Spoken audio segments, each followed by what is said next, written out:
Hello बच्चों, स्वागत है आपका हमारे YouTube चैनल अंकित जिंदल फिजिक्स में। जैसे कि मान लो मैंने एक क्वेश्चन दे दिया आप लोगों को कि एक पृष्ठ से गुजरने वाले आवेश Q का मान समय t पर निम्न प्रकार निर्भर करता है। कैसे निर्भर कर रहा है कि क्वेश्चन ने दे रखा है कि आवेश Q बराबर है 4t³ plus 5t plus 6 coulomb. तब t बराबर 1 सेकंड पर विद्युत धारा का तात्क्षणिक मान ज्ञात करो। किसका? विद्युत धारा ज्ञात करनी है। कितने टाइम पर? t बराबर 1 सेकंड पर। ऐसे लिख दिया मैंने। I ज्ञात करना है कब? t बराबर 1 सेकंड पर। सॉल्यूशन कर दें तो विद्युत धारा किसे कहते हैं? विद्युत धारा आप लोग कहते हो कि एकांक समय में प्रवाहित होने वाले आवेश की मात्रा या एकांक समय में प्रवाहित नेट आवेश की मात्रा क्या कहलाती है? विद्युत धारा कहलाती है। जिसको लिखते हैं हम I बराबर dq/dt लिखते हैं। तो Q का मान क्या होता है? dy/dt ऑफ Q की वैल्यू क्या है? 4t³ प्लस 5t प्लस 6 होता है। अब क्या करें? इसका अपकलन करना है। तो अपकलन के लिए सबसे पहला काम क्या है कि इसके प्रत्येक फलन को अलग अलग कर लो, क्योंकि आप लोगों ने अपकलन के पढ़े हैं कि भाई dy/dx of f1x plus f2x plus so on fnx हो। यदि बहुत सारे फंक्शन प्लस में हो अवकलन में, तो इसका मान होता है बराबर dy/dx of f1x plus dy/dx of f2x plus dot dot dot plus dy/dx of fnx। होता है कि नहीं होता? यानी प्रत्येक फलन को हम लोग क्या कर देते हैं? सबसे पहले अलग अलग कर देते हैं। अपकलन मैथ वाले सर ने पढ़ाया होगा, और यदि बायोलॉजी वाले स्टूडेंट्स ने नहीं पढ़ा हुआ है अपकलन, तो उनके लिए मैंने फॉर्मूला लिख दिया। यदि n फलन प्लस या माइनस में हो तो उनको क्या कर देते हैं? प्लस में हो सकते हैं या माइनस में भी हो सकते हैं, तो चिन्ह सहित उनको अलग अलग कर देते हैं। यहां पे अलग अलग कर दो इसको। अब तो I बराबर क्या हो जाएगा? dy/dt of 4t³ plus dy/dt of 5t plus dy/dt of 6 हो गया। अपकलन हो रहा है t के सापेक्ष, लेकिन इनके साथ अचर राशि भी गुना है या नहीं? और अचर राशि जब मल्टीप्लाई है तो हम लोग एक फॉर्मूला जानते हैं dy/dx of c into fx, जहां c क्या है? एक कांस्टेंट है। तो इनका अपकलन कैसे होता है? c को बाहर निकाल दो और dy/dx ऑफ fx, जहां c क्या है? एक कांस्टेंट है, यानी क्या है? अचर राशि। क्या है? अचर राशि। तो इस कांस्टेंट c को क्या कर दें? बाहर छोड़ दें। तो बाहर छोड़ दो तो 4 dy/dt of t³ plus 5 dy/dt of t plus, इसको एज इट इज छोड़ दें क्योंकि इसमें t है ही नहीं। ऐसे कैसे छोड़ दिया? फिर आगे अब क्या आ गया? अब फलन बन गए। तो यहाँ पे दो फॉर्मूले काम आते हैं। क्या? dy/dt या फिर dy/dx ऑफ एनी कांस्टेंट, यानी किसी अचर राशि का अवकलन क्या होता है? 0 होता है। किसी अचर का अवकलन, खाली अचर का, क्या होता है? 0। और dy/dx ऑफ x की घात n का अवकलन क्या होता है? n इंटू x की घात n-1। ये फॉर्मूले जो इंपॉर्टेंट हैं फिजिक्स में, मैथ्स में अवकलन के। वैसे आप लोगों ने 11th क्लास में पढ़े हुए हैं ये फॉर्मूले, इसलिए सिर्फ मैंने उनको क्या किया है, आपको रिपीट किया है, आप लोग सब जानते हो। मैथ वाले बच्चों को अवकलन में कोई दिक्कत नहीं आएगी, लेकिन बायोलॉजी वाले बच्चे इसमें समस्या फील करेंगे, इसलिए मैंने इसमें क्या लिख दिया, फॉर्मूला लिख दिया, और फॉर्मूले के साथ साथ इसके सॉल्यूशन कर रहा हूं। ठीक है, अब 4 ये हो गया, t की घात 3 का अवकलन कर रहे हैं। जब इसमें देखें हम लोग, तो अब देखें तो t की घात 3 की तुलना करो x की घात n से, तो n का मान कितना हो गया, 3 हो गया। यहां पे n का मान लिखते चलो, तो 3 t की घात 3 माइनस 1 प्लस 5 इंटू टी की घात यहां कितनी है, 1 है, तो 1 इंटू टी की घात 1 माइनस 1 प्लस 6 क्या है, एक कांस्टेंट राशि है, और कांस्टेंट का अवकलन क्या होता है, 0। सॉल्व कर दो, तो 4 तिया 12 टी की घात 2 प्लस 5 इंटू टी की घात 0 प्लस 0, यानी ये क्या हो गया, 12 टी स्क्वायर प्लस 5, क्योंकि टी की घात 0 का मान क्या हो जाएगा, 1। क्या हो जाएगा, टी की घात 0 का मान 1 हो जाएगा। तो क्या आ गई आई की वैल्यू, 12 टी स्क्वायर प्लस 5। फॉर्मूले मिटा दूं साइड के, आप लोगों ने नोट कर लिए होंगे। अब मुझे क्या पूछ रहा है क्वेश्चन, धारा का मान नहीं पूछ रहा, ये क्वेश्चन पूछ रहा है कि t बराबर 1 सेकंड पर विद्युत धारा का ताक्षणिक मान ज्ञात करो। कितने पर, t बराबर 1 सेकंड पर।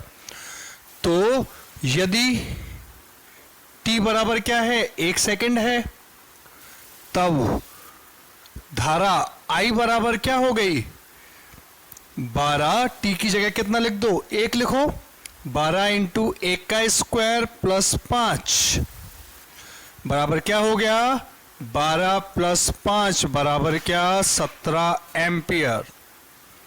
विद्युत धारा का मान कितना आ गया, 17 एम्पियर आ गया। क्लियर है इस टाइप के क्वेश्चन कैसे सॉल्व होंगे, कोई डाउट नहीं है। चलो आगे चलता हूं, मेरा नेक्स्ट टॉपिक है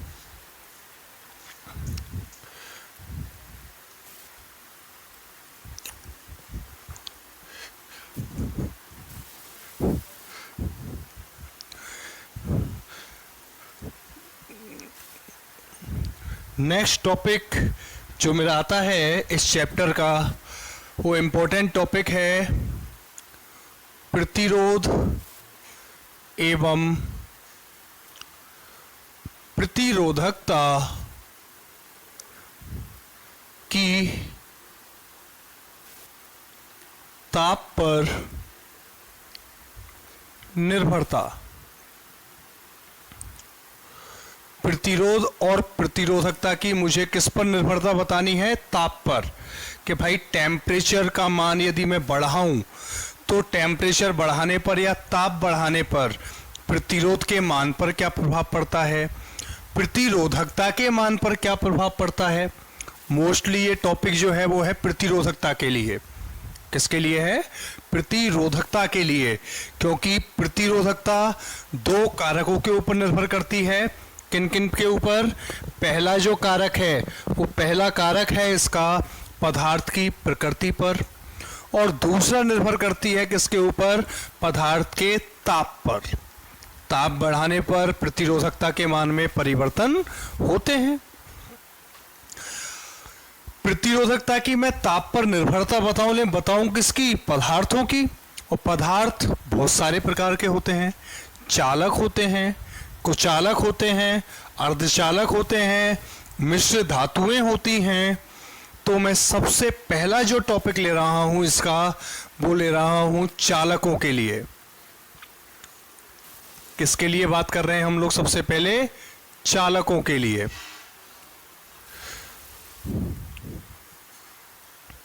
तो चालकों के ऊपर कैसे ये निर्भर करता है? मैंने माना शुरुआत में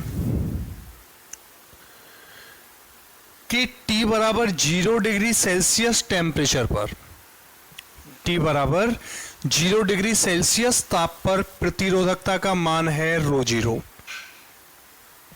और जब इस टेम्परेचर को मैं T डिग्री सेल्सियस कर देता हूं, तब इसकी प्रतिरोधकता का मैंने मान लिया क्या है, रो है।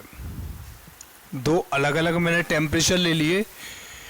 क्या लिया? सबसे पहला तो मैंने लिया परम शून्य ताप, मतलब 0 डिग्री सेल्सियस, और 0 डिग्री सेल्सियस ताप पर प्रतिरोधकता का मान क्या माना मैंने, रो जीरो।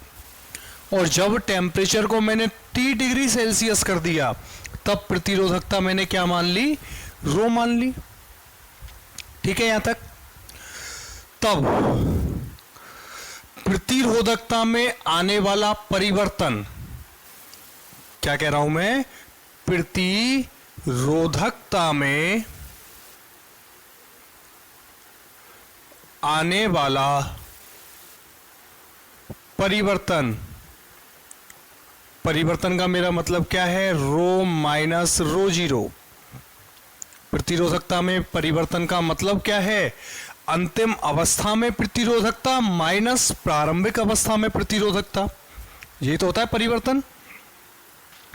अंतिम अवस्था में प्रतिरोधकता माइनस प्रारंभिक अवस्था में प्रतिरोधकता।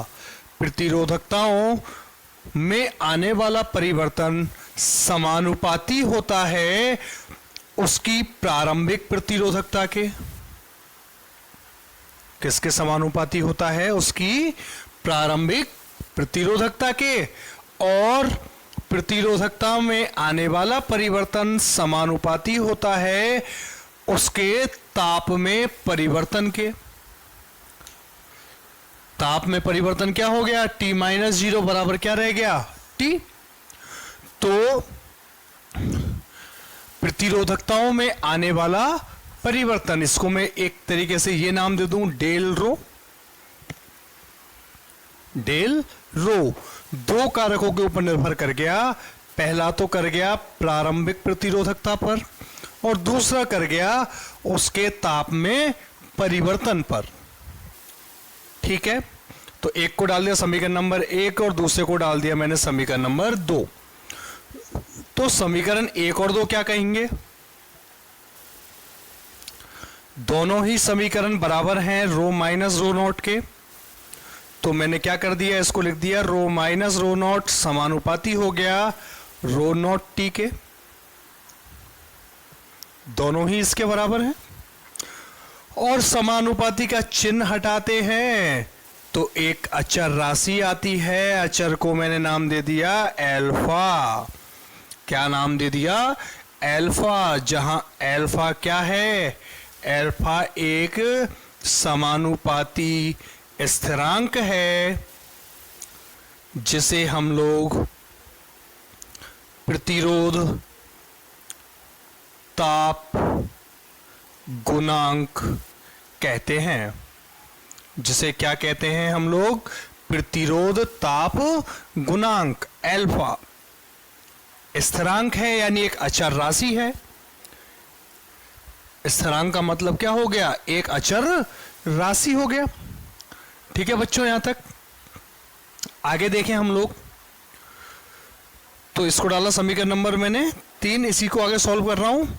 तो रो बराबर हो गया rho zero plus alpha rho zero T के, या फिर रो बराबर हो गया rho not into 1 plus alpha T। हो गया कि नहीं हो गया, निकल गया। एक समीकरण ये बन गया। समीकरण नंबर 4, ये किसका मान है, प्रतिरोधकता का। और देखें, अगर मुझे प्रतिरोध ताप गुणांक का मान निकालना है, अगर मुझे प्रतिरोध ताप गुणांक का मान निकालना है मान लो, तो प्रतिरोध ताप गुणांक अल्फा बराबर हो गया समीकरण नंबर 3 से, क्या हो जाएगा, rho minus rho not upon rho not T. समीकरण नंबर 5। भाई समीकरण 3 से यूज कर सकता हूं मैं अल्फा का मान निकालना चाहूं तो। निकल गया यहां तक कि नहीं निकला, बताओ। अगर मान लो ये दोनों मान मेरे से पूछता है किसके लिए, प्रतिरोध के लिए। चलो प्रतिरोध के लिए मैं लास्ट में निकलवाऊंगा, फिलहाल यहां तक दोनों मान समझ में आए कि नहीं आए? आगे अगर मान लो मैं यहां से आपसे ये कहूं कि आप लोग मुझे इस प्रतिरोध ताप गुणांक की परिभाषा दो, आप मुझे इस प्रतिरोध ताप गुणांक की परिभाषा बताइए, तो परिभाषा आप लोग क्या बता सकते हो, मुझे बता सकते हो कि नहीं बता सकते? क्या बता सकते हो परिभाषा? परिभाषा बता सकते हो आप, यदि रो जीरो बराबर तो हो जाए 1 ओम इंटू मीटर,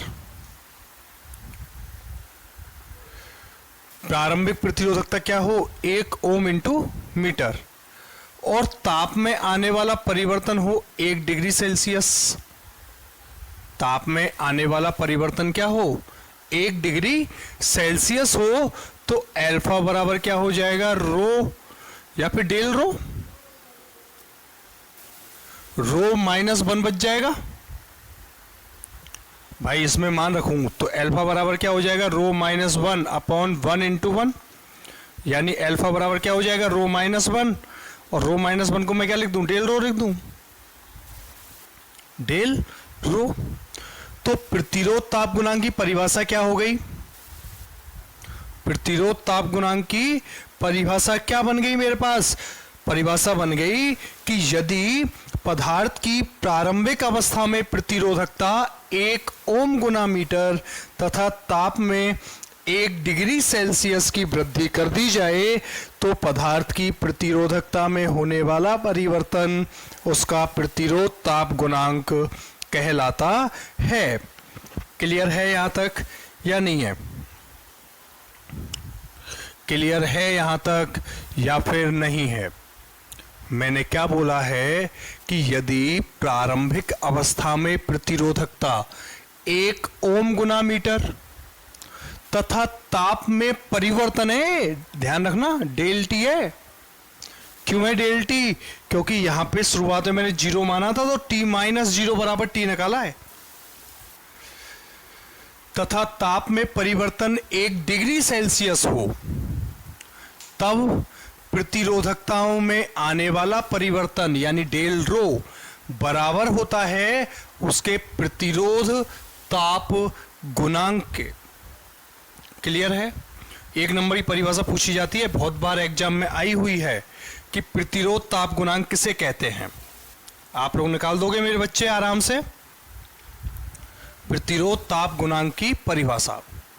और देखो आगे, अगर मान लो क्वेश्चन ने 0 डिग्री सेल्सियस नहीं दे रखा, यदि क्वेश्चन ने 0 डिग्री सेल्सियस नहीं दे रखा और क्वेश्चन ने दे रखा है कि ताप में परिवर्तन T1 से T2 हो जाए, ताप में परिवर्तन T1 से T2 हो जाए, तब मान निकलवाए मेरे से मान लो।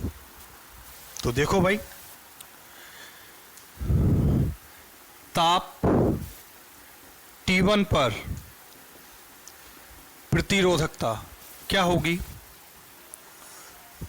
यहां से देखो तो रो 1 बराबर रो 0 इंटू 1 प्लस अल्फा T1, समीकरण नंबर 6।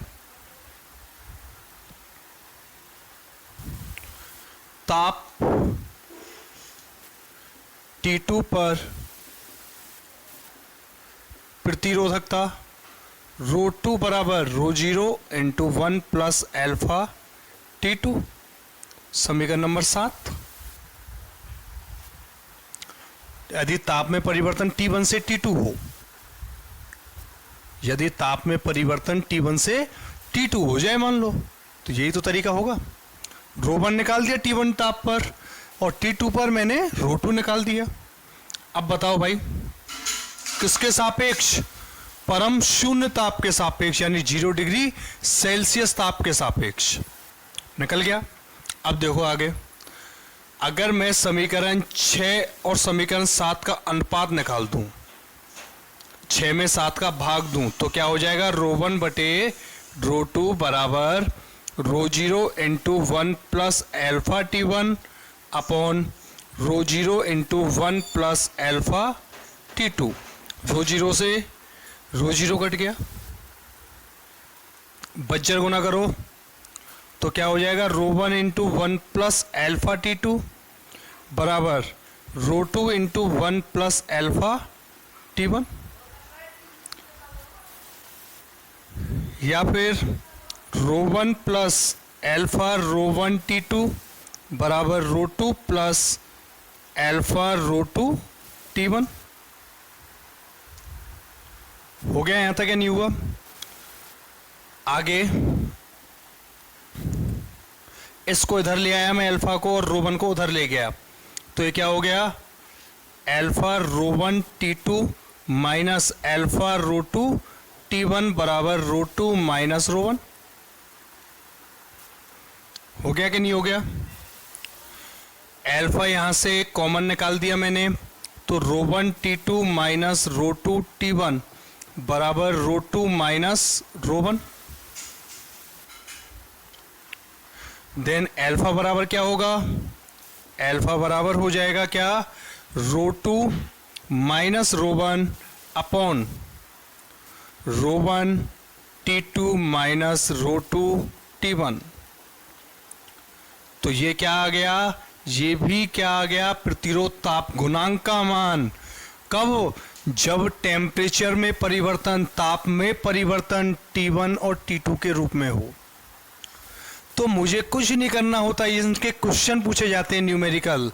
T1 और T1 से T2 परिवर्तन दिया, तो जो T1 परिवर्तन दिया है ना, उस T1 परिवर्तन को पहले परम ताप से यानी 0 डिग्री सेल्सियस से कंपेयर कर दिया, फिर T2 को 0 डिग्री सेल्सियस से कंपेयर कर दिया, फिर T1 से T2 कन्वर्ट किया, तब जाके ये फॉर्मूले बनते हैं। और यदि मान लो इन प्रतिरोधकताओं की जगह प्रतिरोध होता, अगर प्रतिरोध होता तो यहां पे ये फॉर्मूला क्या बन जाता?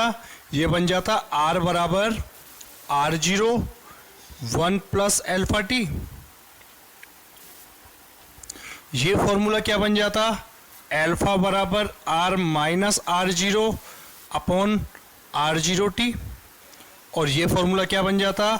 एल्फा बराबर R2 minus R1 upon R1 T2 minus R2 T1। बन जाते ये फॉर्मूले के नहीं बनते?